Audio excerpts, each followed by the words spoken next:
That comment's gotten a lot of reaction. Some people think he was mocking her. Others suggest that he was pointing inconsistencies in their story. Whatever it is, Susan Collins, a critical vote in this, just a moment ago talked to our Fox crew on Capitol Hill and said the following about those comments. Just roll this quickly. The president's comments were just plain wrong.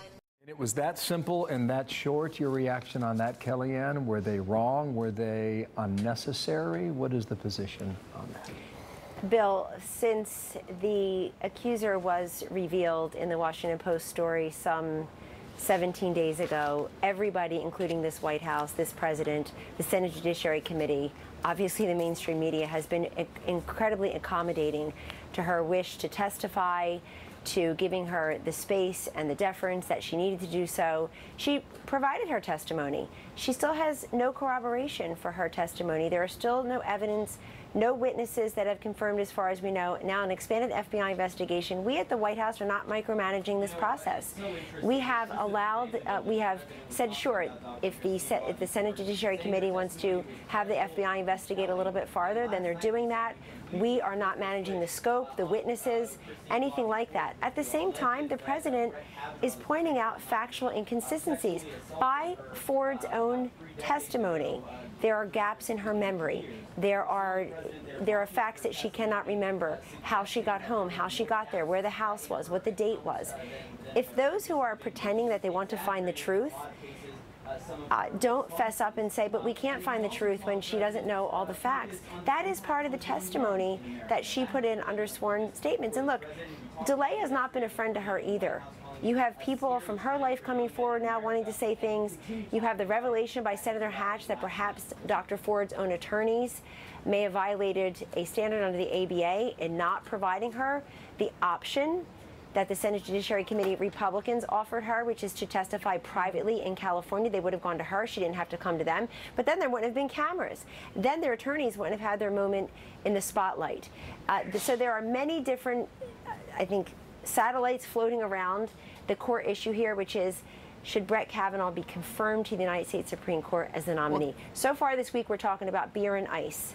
Well, that, of course, is the big question. Will he be confirmed? But before that, we need to know when this FBI investigation will wrap. Has the White House, the president, received any updates that you can share with us on the investigation? Well, you see what Leader McConnell has said publicly, and I think that's incredibly authoritative here, which is that he's scheduling a vote this week, could file cloture very soon, and that the FBI investigation that was requested by members of the Senate Judiciary Committee, including Republican Senator from Arizona Jeff Flake, said that he wanted it to not be longer than a week. And if the FBI feels like that has been ample time for them to execute on the limited scope of the continued investigation here. Remember, this is not a criminal proceeding. It's not a civil proceeding. It is pursuant to the Senate confirmation hearing of Judge Kavanaugh to the United States Supreme Court. We now have a Supreme Court without its ninth justice, and you see a lot of the polls where Americans want this to come to its completion. Speaking of polling, I want to make something very clear I haven't heard others mention, which is that for all the screaming and dreaming that this is helping the hard left, which is the modern Democratic Party, and energizing its base, and this is an extended part of the Me Too movement, etc. Of course, only if the victims of the Me Too movement are Democrats. But that aside, if you look at the president's tweet from last Thursday after Judge Kavanaugh testified, he got over 300,000 likes within 24 hours. That's a lot of likes for a presidential tweet. And your own primetime lineup on that same night, Thursday, following the historic testimony, you had 5.8, 5.3 million viewers on your primetime lineup shows. So it tells me, but it tells me that the president focusing on the Supreme Court, and that folks who care about the Supreme Court are very focused on what happens here, and many are disgusted with the process, as you know. Bob Corker says they'll vote no later than Saturday, and he thinks Democrats have overplayed their hand. I apologize for the interruption. Mitch McConnell's on the floor of the Senate.